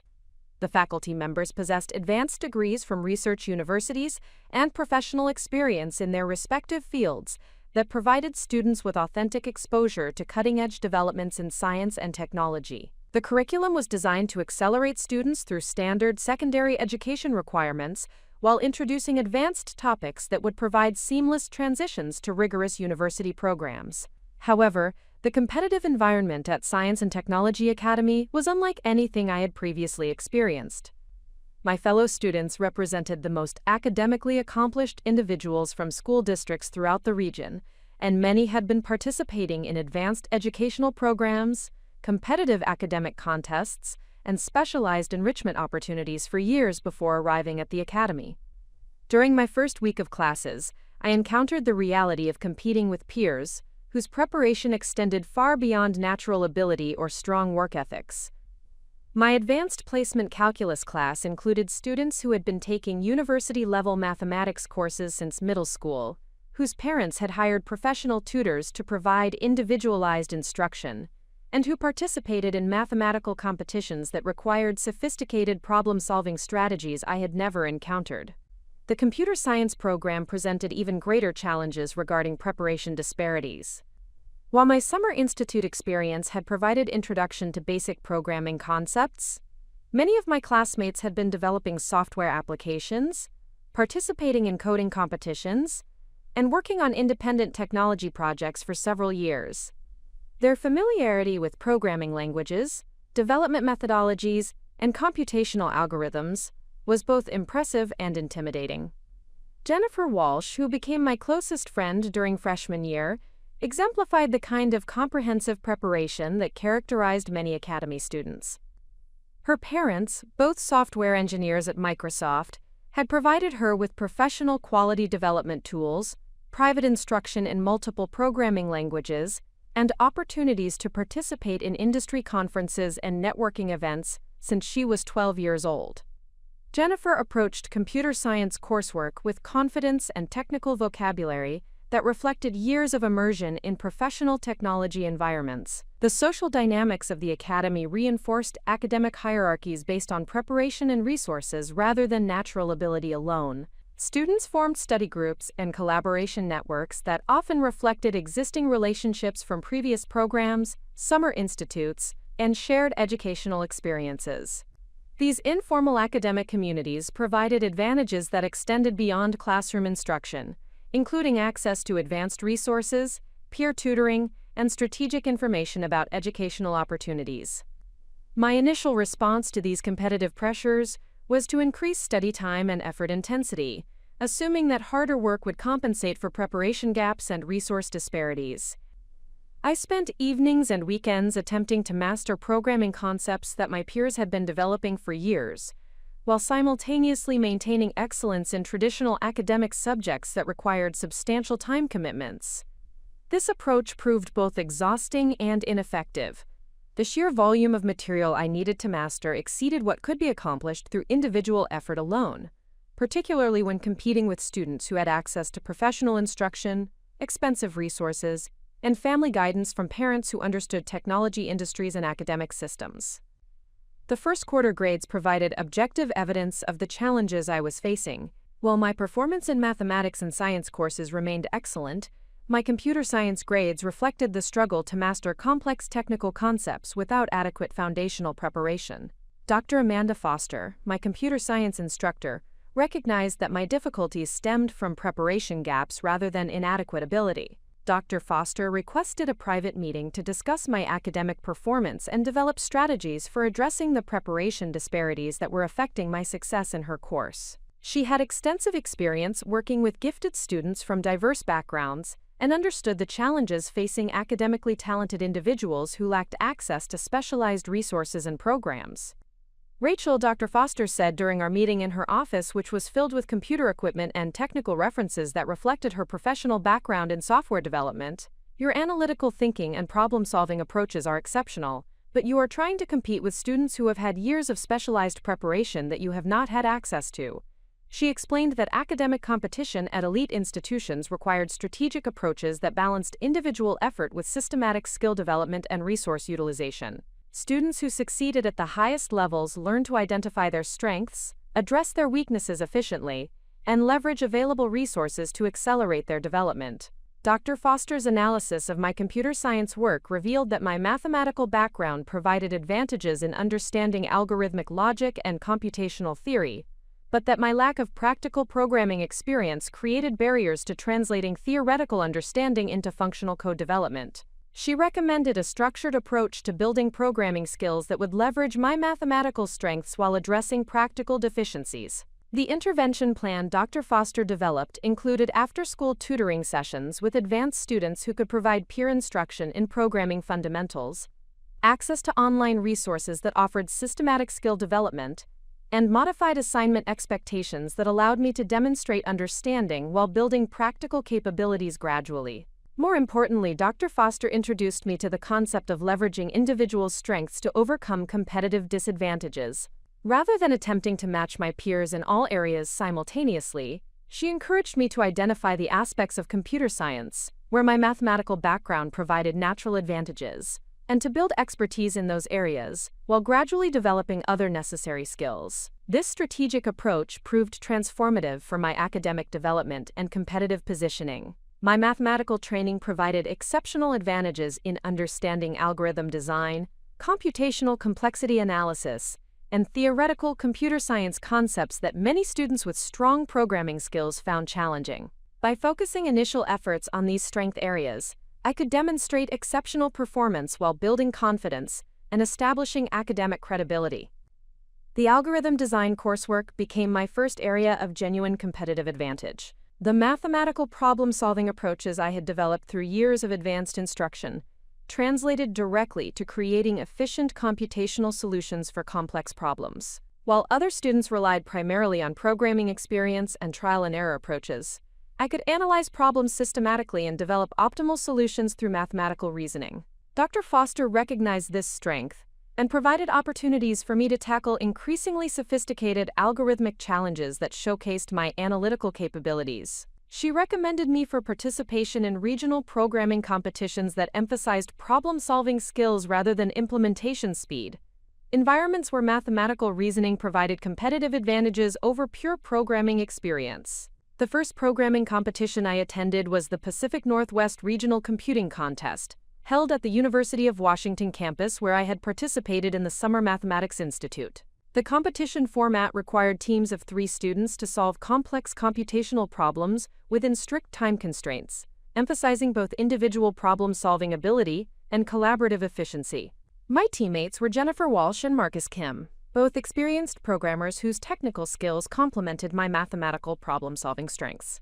Jennifer handled implementation tasks that required detailed programming knowledge, Marcus managed project coordination and testing procedures, and I focused on analyzing problems and developing algorithmic solutions that my teammates could implement efficiently. This collaborative approach proved remarkably effective. Our team placed 3rd in the regional competition, qualifying for national-level contests and establishing my reputation as a valuable team member despite my limited programming experience. The success demonstrated that mathematical reasoning could provide competitive advantages in technology environments when properly leveraged and supported by collaborative partnerships. The recognition from the programming competition's success created opportunities for advanced coursework and independent study projects that accelerated my technical development. Dr. Foster recommended me for enrollment in university-level computer science courses offered through dual enrollment programs, providing access to instruction and resources that exceeded what was available through high school coursework alone. The university courses introduced me to software engineering principles, database management systems, and artificial intelligence concepts that would become foundational for my eventual professional specialization. The computational thinking frameworks and systematic development methodologies I learned through these courses provided intellectual tools that complemented my mathematical background while expanding my technical capabilities substantially. However, the most significant development during this period was my growing understanding of how mathematical insights could be applied to create practical software solutions that addressed real-world problems. The theoretical concepts I had mastered during advanced mathematics coursework became tools for developing innovative approaches to data analysis, pattern recognition, and automated decision-making systems. My first independent software project emerged from a practical problem I observed in Elena's bookkeeping work. She was managing financial records for several small businesses using spreadsheet applications that required extensive manual data entry and calculation procedures. The repetitive nature of these tasks suggested opportunities for automation that could save time while reducing errors and improving accuracy. Working with Dr. Foster as my supervising instructor, I developed a specialized accounting application that automated routine bookkeeping procedures while providing enhanced analytical capabilities for small business financial management. The project required integrating mathematical algorithms for financial calculations with database management systems for record keeping and user interface design for practical usability. The development process was both challenging and revelatory. Creating functional software that solved real problems required combining theoretical knowledge with practical implementation skills, systematic testing procedures, and user experience considerations that extended far beyond pure technical competency. The project provided comprehensive exposure to professional software development practices while demonstrating the potential for technology innovation to create genuine value. Elena's reaction to the accounting application was enthusiastic and practical. The software reduced her data entry time by approximately 60% while providing analytical features that helped her clients understand their financial patterns and make better business decisions. More importantly, her feedback provided insights about user needs and practical requirements that shaped my understanding of effective software design principles. The success of the accounting application led to additional independent projects that expanded my technical capabilities while building a portfolio of practical software solutions. I developed a scheduling optimization system for Marcus's construction business, a client management database for a local medical practice, and an inventory tracking application for a small retail operation.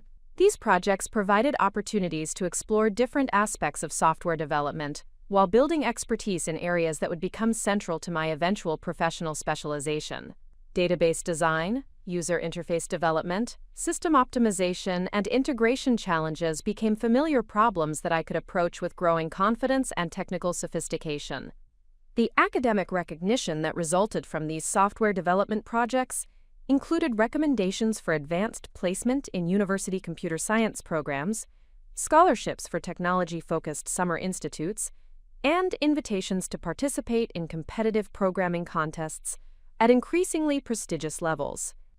Dr. Foster's mentorship had transformed my competitive disadvantages into distinctive strengths that set me apart from peers with more conventional preparation backgrounds. By the end of my sophomore year, I had established myself as one of the top computer science students at Science and Technology Academy, despite starting with significant preparation disadvantages compared to many classmates. The strategic approach to leveraging mathematical strengths while systematically building programming skills had proven more effective than attempting to compete directly with students who had years of specialized technical preparation. The confidence and technical capabilities I developed during this period provided the foundation for pursuing increasingly ambitious projects and academic opportunities. More importantly, the experience of overcoming competitive disadvantages through strategic thinking and systematic effort established patterns of resilience and innovation that would prove essential throughout my subsequent educational and professional development. The mathematical problem-solving abilities that had initially seemed inadequate for technology competition had become distinctive advantages that enabled me to approach software development challenges with analytical rigor and creative insight that many technically proficient programmers lacked. The integration of mathematical reasoning with practical programming skills created a unique competitive profile that would become increasingly valuable as I advanced to more sophisticated educational and professional environments. The relationships and collaborative skills I developed while working to overcome initial competitive disadvantages also provided essential preparation for future leadership roles and entrepreneurial ventures. Learning to identify complementary strengths in teammates, coordinate complex projects effectively, and leverage individual capabilities to achieve collective success became fundamental skills that would prove crucial when I eventually needed to build and manage professional development teams. The setback that would test every foundation of confidence and determination I had built during my first 2 years at Science and Technology Academy arrived through a rejection letter that fundamentally challenged my understanding of academic merit and competitive positioning. During the spring of my sophomore year, I had applied for the prestigious Microsoft High School Internship Program, a highly selective opportunity that provided exceptional students with professional software development experience and potential pathways to university scholarships and future employment opportunities. The Microsoft internship represented far more than a summer work experience. The program accepted only 12 students nationwide each year, providing them with mentorship from senior software engineers, exposure to cutting-edge technology projects, and comprehensive training in professional development methodologies that typically required years of university education to access. Previous participants had received full scholarships to elite universities and direct employment offers from major technology companies. My application had been comprehensive and strategically prepared with extensive guidance from Dr. Foster, who had connections within the technology industry and understood the selection criteria for competitive programs. The materials included detailed documentation of my independent software projects, academic transcripts that demonstrated exceptional performance in advanced mathematics and computer science coursework, and recommendation letters from faculty members who could attest to my technical capabilities and analytical problem-solving skills. The portfolio component of my application showcased the practical software solutions I had developed for local businesses, including the accounting automation system that had significantly improved efficiency for Elena's bookkeeping clients, and the scheduling optimization application that had enhanced productivity for Marcus's construction operations. These projects demonstrated not only technical competency but also the ability to identify real-world problems and create valuable solutions through systematic software development approaches. Dr. Foster had reviewed my application materials multiple times, providing detailed feedback and suggestions for improvement, while expressing confidence that my qualifications were competitive with the strongest candidates nationally. She had emphasized that my mathematical background and practical software development experience created a distinctive profile that would appeal to program administrators seeking students with exceptional analytical capabilities and entrepreneurial thinking. The interview process had been conducted through video conferencing with a panel of Microsoft engineers and program administrators who asked detailed questions about my technical projects, problem-solving methodologies, and long-term career objectives. I had prepared extensively for these interviews, practicing technical presentations and developing clear explanations of my software development processes that could demonstrate both competency and innovation. The interview sessions had proceeded smoothly, with panel members expressing interest in my mathematical approach to algorithm design and my experience developing practical business applications. They had asked follow-up questions about specific technical decisions I had made during project development, indicating genuine engagement with my work rather than perfunctory review of application materials. When the rejection notification arrived through email on a Tuesday afternoon in late April, the impact was both devastating and bewildering. The letter was brief and formulaic, thanking me for my interest in the program while informing me that my application had not been selected for participation.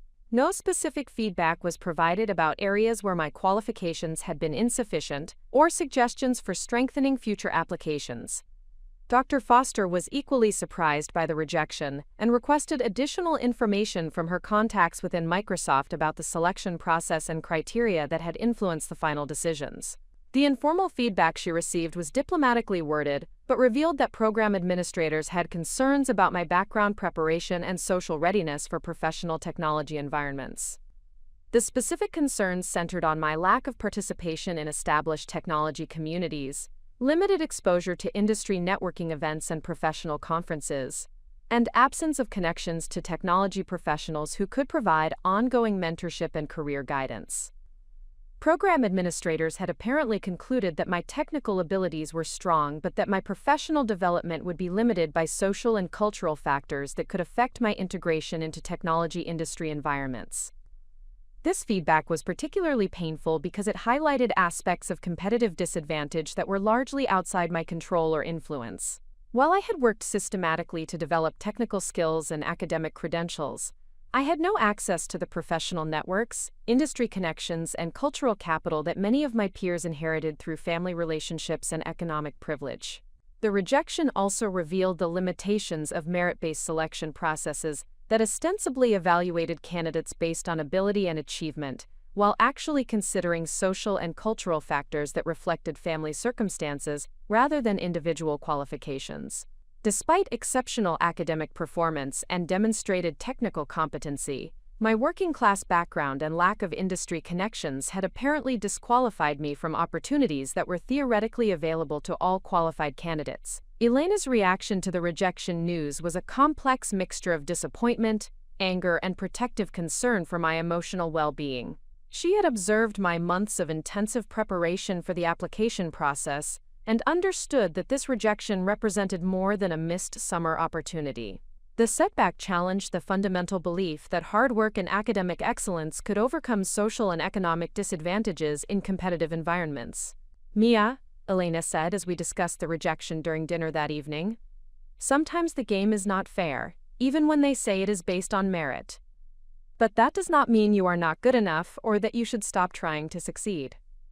Marcus approached the situation with his characteristic practical analysis, focusing on lessons that could be learned and strategies that could be developed for future opportunities. He recognized that the rejection provided valuable information about competitive dynamics in technology industries that could inform better preparation for subsequent applications and career development decisions. The immediate emotional impact of the rejection was compounded by social dynamics at Science and Technology Academy, where summer internship placements were frequently discussed among students and often viewed as indicators of academic standing and future potential. Several of my classmates had received prestigious internship offers, including positions at technology companies, research institutions, and university laboratories that would provide exceptional professional development experiences.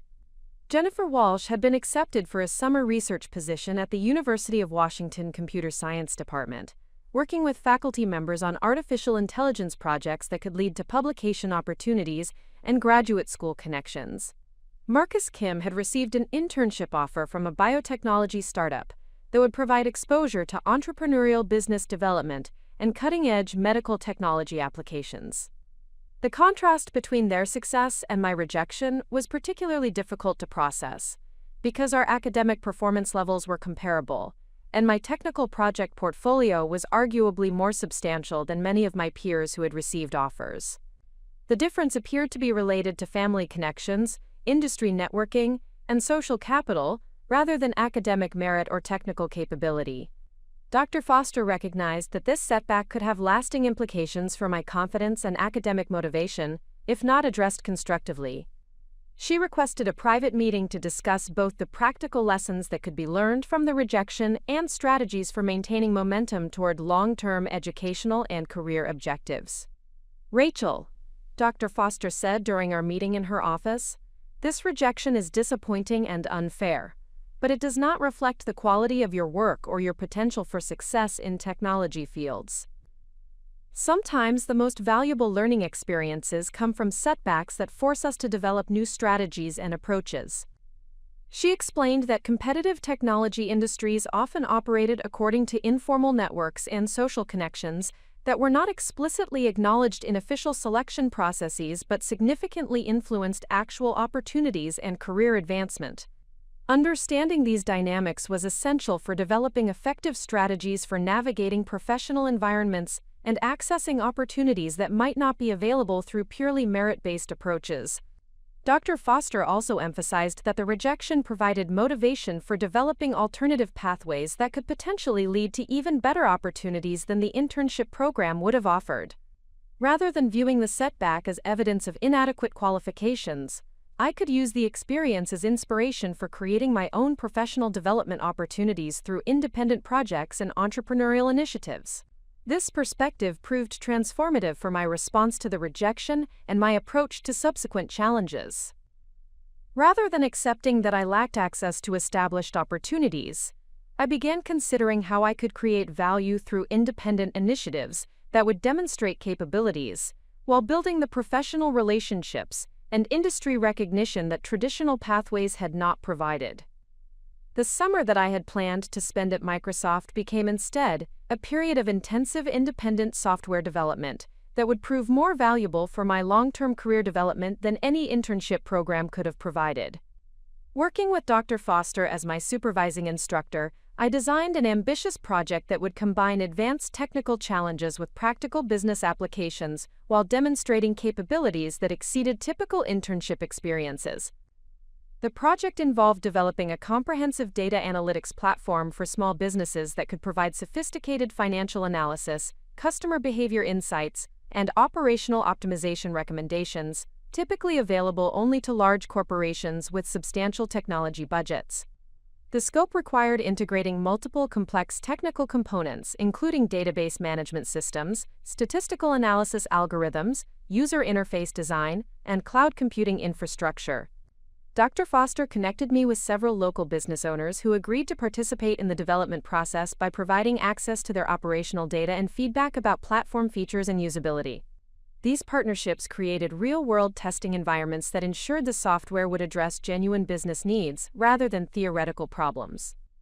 Elena's bookkeeping business became the primary testing environment for the initial platform development, providing comprehensive access to financial data from multiple small businesses across different industries.